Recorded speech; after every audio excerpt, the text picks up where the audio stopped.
Joining us now, Democratic Congressman Pat Ryan of New York. Congressman, thank you for being here.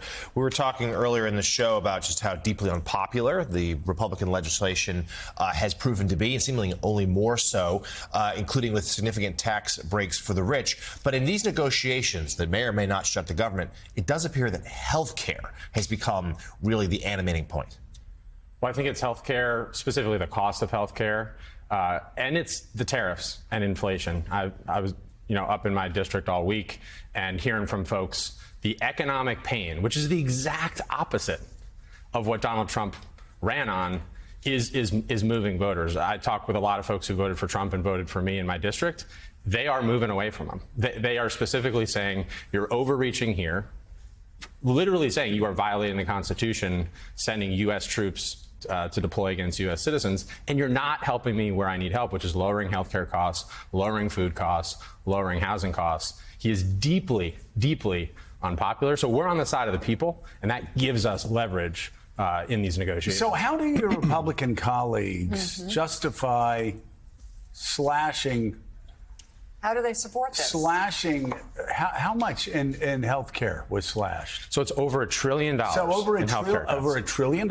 17 million Americans. And how much was spent giving tax cuts to Mark Zuckerberg and monopolists and multinational corporations and the richest billionaires on the planet? So the math actually, they queued it up for us.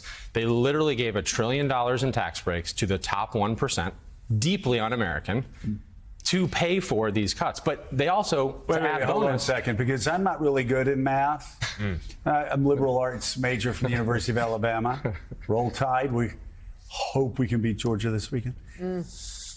But you're telling me that the Republicans cut $1 trillion from Americans' health care. $1 trillion. And at the same time, they took that $1 trillion and moved it over here to give Mark Zuckerberg and Elon Musk Bezos. Let's not forget about him. Jeff Bezos and the richest billionaires on the planet and the 1%. A $1 trillion tax cut, like literally robbing the poor to give to the rich. Literally. I mean, that's right. Is that what you're telling me? That's exactly right. And holy cow. So the opportunity, the opportunity we have now in this shutdown fight, where we have the American people on our side, and I can tell you in my district, the people are on our side, is to say, let's repeal those $1 trillion in tax breaks to the rich and replace it with lowering healthcare costs for everybody. Because everybody, every American, this is really important, is going to be affected by these cuts. Not just those getting their care from Medicaid, but every American is going to see their healthcare costs go up. There's something people don't understand. Is there are people who are not on Medicaid whose parents, when they go to elder care facilities, they are Medicaid funded facilities. Those facilities will go away, especially in places outside of cities. Half of births in the United States of America are paid for by Medicaid. Say that again. Half of births in the United States of America are paid for by Medicaid. So from a party that claims they're about family and growing family. That doesn't sound very pro-life to me. But when will Americans actually feel these cuts? Well, and this is important too. I actually did an event yesterday with a bunch of healthcare leaders and providers in my district. The cuts are happening now. Right. So in my district, an hour and a half north of here, 20,000 people in my 3 counties are about to get letters saying they're getting kicked off the New York State Essential Plan, which is New York's version of Medicaid, already. Not in a year, not in 2 years. The letters are going out literally now. And can you imagine getting that letter? No. You're a single mom or dad, you're trying to support your family, and you get that letter. How deeply un-American is that? But Republicans seem to be trying to blame their favorite target. Just a few months ago, the vice president took to Twitter and said Democrats are about to shut down the government because they demand we fund health care for illegal aliens. So once again, it's always about blaming the migrants, trying to return it to immigration. And even when it comes to John, that doesn't work. No, of course it doesn't work. And it doesn't work because Americans are the ones who are going to be feeling this. They're getting the letter. Americans in upstate New York, Americans in Kansas, Americans across middle America are going to be feeling this. And as we've been saying from the very beginning, it's rural health care that is going to be savaged the most. Yeah, and you can lie in a campaign, and Trump is an expert at that, but you can't ignore the reality. The facts on the ground are people are already getting hit. And I described it yesterday. It's like a bomb going off, and pardon my language, but the first ripple is Medicaid, but then it ripples out to everybody who's on the Affordable Care Act, which is tens of millions of people. It ripples out to all of us when you show up at the hospital and there are long wait times, or you can't get the service that you need. And they tried to do this, by the way, in his first term.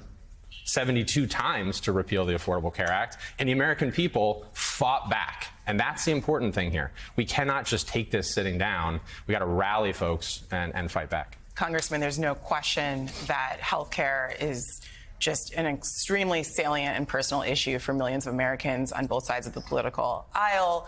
It's also been a helpful issue for Democrats over the years. But you did mention that you believe people, and you represent a swing district, people are starting to move away from Donald Trump, who voted for him, specifically because they believe he's violating the Constitution.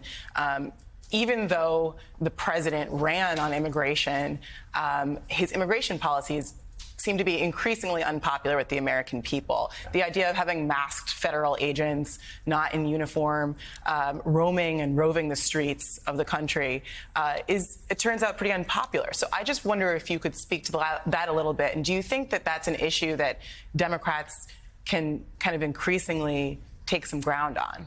Not just Democrats, patriots. I mean, I go out of my way to sit with voters and spend time with voters who voted for Donald Trump and voted for me in the last election, which there's actually quite a lot of in my district.